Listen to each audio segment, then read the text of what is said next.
Oh, pardon, cher ami.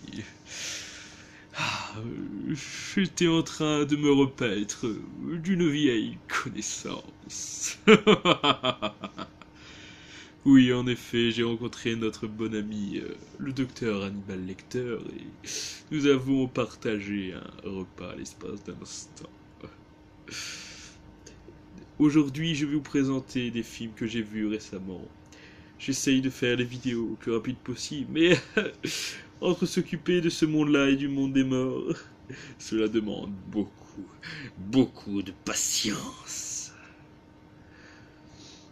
Bon, allons nous délecter en parlant d'Anthony Hopkins, qui, je précise, figure sur la liste des assassins qui m'ont le plus apporté de victimes. Oui, vous ne voyez pas bien. Ben c'est pour ça que j'ai mis un trait rouge. Il est en 4e position. Il m'apporte de la chair humaine à manger. C'est exquis. Vous n'imaginez même pas. Nous allons donc commencer avec lui dans Dragon Rouge. Si vous avez regardé mes vidéos précédentes, vous avez pu voir que j'avais le Silence des Agneaux. Et donc j'étais tellement en extase devant ce film que j'ai décidé de trouver 3 autres. Il me manque Hannibal Lecter et Hannibal, mais là j'ai avant le Silence des Agneaux. Dragon Rouge donc. Une histoire fort sympathique, se rapprochant un peu du Silence des Agneaux. Hannibal Lecter, Hannibal le cannibale, dont on apprend un peu plus ses débuts, doit aider pareillement un flic à retrouver tant bien que mal le Dragon Rouge. Un autre criminel comme le premier. Mais un criminel qui n'a pas les mêmes idées. Qui, comment dire, aime se faire tatouer un dragon rouge dans le dos et n'aime pas qu'on le rabaisse. Faut pas chercher à comprendre. On peut voir encore des scènes assez gore avec Hannibal et des morts assez trash avec notre cher dragon rouge, mais toujours dans une ambiance sympathique d'enquête et de psychologie. J'adore! Un film que je conseille à tous. Ensuite, Soldat Cyborg. Ça a un petit peu, tout petit peu plus vieilli, je l'admets. Mais bon, cela reste fort sympathique. Une histoire malgré tout qui se tient sur des super soldats qui se font fabriquer d'une entreprise.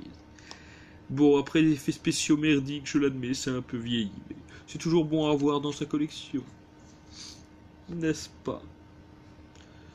Pareil. Donc un film franchement pas trop mal. Ce n'est pas un indispensable, mais vous pouvez passer un beau moment seulement. Voilà. Ensuite, ça dépend comment vous prenez le film, il peut être très bien ou très nul. Death Doll. Vous voyez, là, vous voyez une poupée. Derrière, vous voyez des poupées. Dans le film, vous voyez pratiquement aucune poupée. C'est de la vente d'articles mensongers. Je n'aime pas quand on essaye de me berner. Je ne supporte pas. Tu vas partir en enfer, toi le réalisateur, plus vite que tu ne le crois. Cependant, cela reste un film fort sympathique. L'histoire est bien. Ce sont des 4 ou 5 femmes qui veulent reprendre le rôle d'une ancienne actrice qui malheureusement a été déchargée de ce rôle. On l'a tout simplement remplacée. Bande de connards! Donc pour cela, on les emmène dans une maison où elles devront tester plus ou moins, faire des scènes pour savoir qui sera la grande gagnante. Et elles se font toutes tuer de façon bizarre par des gens avec des masques, on retrouve des poupées à côté d'eux, de temps en temps, pas tout le temps. C'est pas toujours la même personne qui les tue, il y a plusieurs tueurs. C'est sûr, niveau ils comprennent rien, c'est pas mal. Après l'histoire se tient, c'est pas un très grand film, je le conseille vraiment pas, mais on peut passer un moment agréable, c'est vrai. Mais moi, j'en ai pas passé un. Je voulais des poupées. Quand est-ce que j'ai trouvé les Puppet Master et Chucky? Merde! Ensuite, d'après un best-seller de Stephen King, Le Bazar de l'épouvante. Celui-là, je vous le conseille à tous, absolument. Avec Ed Harris, celui qui joue notamment dans The Rock, avec Sean Connery et Nicolas Cage, ou alors dans Benjamin Gates, le 2, dont le nom m'échappe, avec Nicolas Cage encore. C'est les 2 films qui me viennent à l'esprit, mais il en a joué beaucoup plus. Dans ce cas-là, un étranger, celui que vous voyez en haut de la jaquette, vient dans une boutique, dans la petite ville de Castle Rock, je crois, si je dis pas de bêtises, et vend de tout et de rien. Mais surtout, il vend ce que vous voulez, ce que vous recherchez. Et oui, en effet, de la carte dédicacée au blouson de votre enfance, il vous vend tout en échange d'un petit service qui va nuire aux autres habitants. Et les habitants vont tous s'autodétruire finalement. Il y aura des morts sanglantes, il y aura des batailles, il y aura des coups de feu, il y aura De la mort. Comme je l'aime. Encore des clients qui vont m'arriver vite chez moi. Et donc, c'est fort sympathique. Ce film, je vous le conseille à tous. Il a beau avoir quelque peu vieilli, il reste fort sympathique. Et les acteurs jouent très bien, autant Ed Harris que sa femme, que l'acteur qui joue justement le diable incarné de cette vie. Film génialissime. Ensuite, Sleepy Hollow. Il faut savoir que je recherche à me faire là en ce moment une filmographie mais de Tim Burton, parce que j'adore ce réalisateur. Il fait que des films en noir, donc hormis lui, j'ai le Batman, je crois. J'ai beaucoup de Batman, je crois que j'ai celui de Tim Burton. Et franchement, ce sont des films exceptionnels. Tim Burton a une ambiance noire propre à lui que personne n'égale. Et c'est super sympa de regarder ces films. Donc Sleepy Hollow, la légende du cavalier sans tête, avec notre cher Johnny Depp, donc qui travaille souvent avec Tim Burton, et qui là joue encore un rôle excellent. Dans une Angleterre assez morbide et noire, d'une époque qui l'était déjà beaucoup, nous allons pouvoir voir que le cavalier sans tête n'est pas qu'une légende. Et malheureusement, tout le monde va être accusé d'être le cavalier. Il va y avoir des conflits partout et le suspense va être au rendez-vous.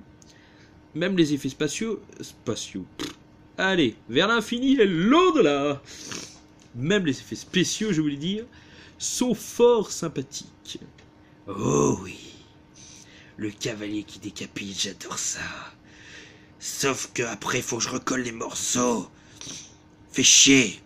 T'aurais pas pu m'envoyer tout d'un coup. Entre légendes, mythes ou complots réels avec des vrais humains, je ne vous en dirai pas plus, mais vous le découvrirez bien vite si vous regardez Sleepy Hollow. Je vous le conseille à tous. Ensuite, Métamorphosis. Que dire, ça a pris un coup de vieux. C'est un bon film à l'origine. Des scientifiques qui travaillent sur des espèces extraterrestres. L'un se fait mordre et devient la grande gueule de con que vous voyez sur la jaquette. La créature de fin, je trouve, est assez mal faite. C'est loin d'être le meilleur monstre. Cependant, la transformation qui est de plus en plus hardcore, qui passe de l'humain au monstre, est fort sympathique à voir et me rappelle un peu, même si c'est moins bien fait dans celui-là, la transformation de la mouche de David Cronenberg. Donc Métamorphosis, un petit film que je conseille à tous, donc après un coup de vieux, c'est pas un grand film, mais ça reste fort sympathique. Et vous avez des morts. Tant qu'il y a des morts, c'est que c'est bien. Ensuite, je vous l'avais montré dans ma vidéo précédente, le vide-grenier de l'angoisse. J'avais trouvé Wishmaster 2. Enfin, j'ai la quadrilogie. Je suis content. Donc dans celui-là, nous retrouvons notre cher Jeans, le Wishmaster, qui va prendre possession, pour une fois, pas de quelqu'un d'existant, mais qui va prendre une apparence propre, vachement machiavélique, et qui, pareil, va essayer d'avoir le porteur et de lui demander de faire 3 vœux. Donc celui-là n'est pas de Wes Craven, mais il est, ma foi, pas mal du tout. Je l'admets. J'adore ce petit personnage. Il est gentil. Il y a des scènes également très gore, vraiment très gore, comme une personne qui demandait au génie à faire le souhait de passer à travers les barreaux. Et bien il est passé vraiment à travers les barreaux, au sens propre. Il n'a pas été porté d'un coin à l'autre, il a plongé dans les barreaux, et bah après, ça a fait une saucisse pour le barbecue avec mon maître. Bonne saucisse bien grasse, et saucisse cocktail avec les doigts de pied. Un film que je conseille à tous, un Wishmaster, un des meilleurs avec le 1, qui vaut mieux que le 3 et 4, même si le 3 et 4 sont fort sympathiques. Ensuite, avant-dernier, Journal intime d'un tueur en série, film que je ne conseille pas, film je trouve plat, qui n'est pas très captivant, et bah, qui m'a déçu. J'avais acheté pour ma mère parce qu'il y a une miniature en série, comme Le Silence des Agneaux avec Hannibal Lecter. Et malheureusement, c'était plat. C'est pas un mauvais film en soi, mais il n'y a pas d'action. Et les meurtres, franchement, sont banaux. Mais voilà, moi je le conseille pas, mais ça peut augmenter une collection. Voilà. Journal intime d'un tueur en série. T'es pas un bon tueur, toi. Saloperie. Et je vais finir avec Evil Bong que un certain Sullivan recherche. Et que j'ai trouvé à 1€ chez Nose. Bad pas l'ami, l'associé du diable trouve toujours ce qu'il cherche. Mr. Gold est tellement avantagé. Donc Evil Bong dans son petit carton. J'adore les cartons. Donc l'histoire de 4 colocs qui vont acheter une chicha tueuse, un bong. Donc la chicha qui est là.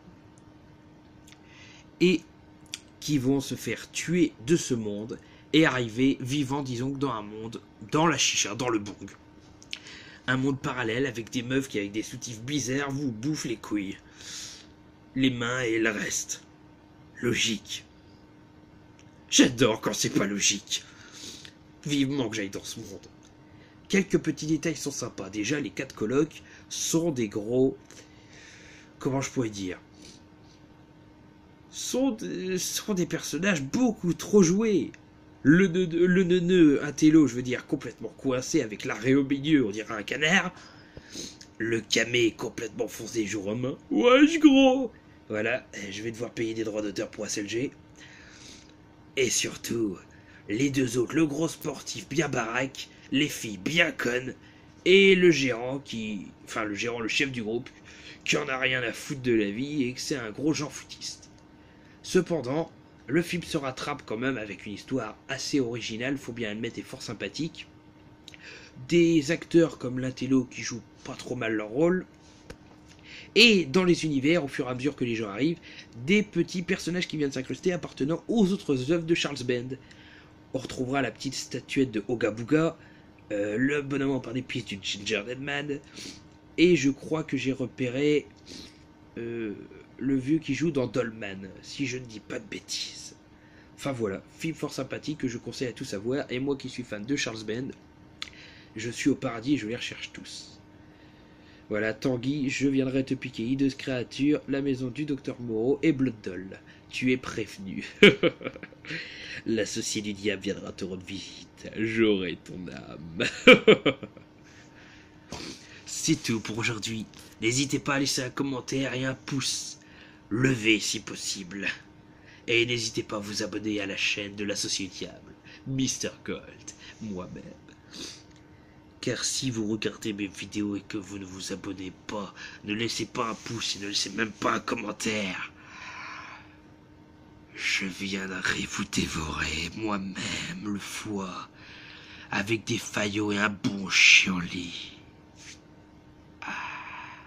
Ce sera tellement délicieux. A plus sur la chaîne de l'associé du diable. Bonsoir.